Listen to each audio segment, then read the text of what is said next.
இஸ்லாத்துல கூட்டு துவா கூடுமா? அஸ்ஸலாமு அலைக்கும் வரஹ்மத்துல்லாஹி தஆலா வபரகாத்துஹு. நம்மள சில பேர் கூட்டு துவா கூடாது, கூட்டு துவா பிதஅத்து இப்படின்னே இன்னும் சொல்லிட்டு இருக்காங்க.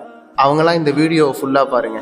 புகாரி 6383வது ஹதீஸ். அதுல அபு ஆமீருங்கிற ஒரு சஹாபிக்க ரசூலுல்லாஹி ஸல்லல்லாஹு அலைஹி வஸல்லம் தொழுகை முடித்துட்டு துஆ செய்தார்கள். அந்த அபு ஆமீர் சஹாபி வர்றாங்க, ரசூல் ஸல்லல்லாஹு அலைஹி வஸல்லம் ஃபர்லான தொழுகையை முடிச்சுட்டு அவங்களுடைய பாவ மன்னிப்புக்காக பெருமானார் துஆ செய்தார்கள். ஹதீஸில் இருக்கிறது. அப்ப கூட்டு துஆங்கிறது இஸ்லாத்துல இருக்கிற ஒன்று.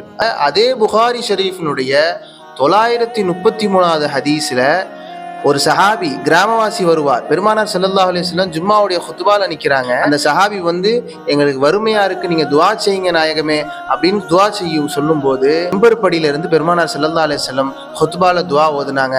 இன்னொரு ரிவாயத்துல வருது, அதே புகாரினுடைய 1029வது ஹதீஸ்ல இங்க இருக்கிற எல்லா மக்களும் கையை உயர்த்தி பெருமானார் ஸல்லல்லாஹு அலைஹி வஸல்லம் துஆ ஓத ஆமீன் சொன்னார்கள். கையை உயர்த்திட்டு இறக்குறதுக்கு முன்னாடி அல்லாஹ் மழையை இறக்கினான். அடுத்த நாளும் அந்த மழை பெஞ்சிச்சு. அப்படியே அடுத்த ஜும்மா வரைக்கும் மழை பெஞ்சிச்சு. இங்க கவனிக்க வேண்டிய விஷயம், கூட்டு துவாங்கிறது இஸ்லாத்துல இருக்கிற ஒன்று. சஹாபாக்கள் செய்திருக்கிறார்கள். ரசூலுல்லாஹ் சொன்னது செய்யாம இருந்தா தானே அது பிதஅத். செஞ்சிருக்காங்க சொல்லியிருக்காங்கிற போது அது எப்படி பிதஅத் ஆகும்? இன்னமும் கூட்டு துவா கூடாதுன்னு சொல்லிட்டு இருக்க வீடியோவை ஷேர் பண்ணி விடுங்க.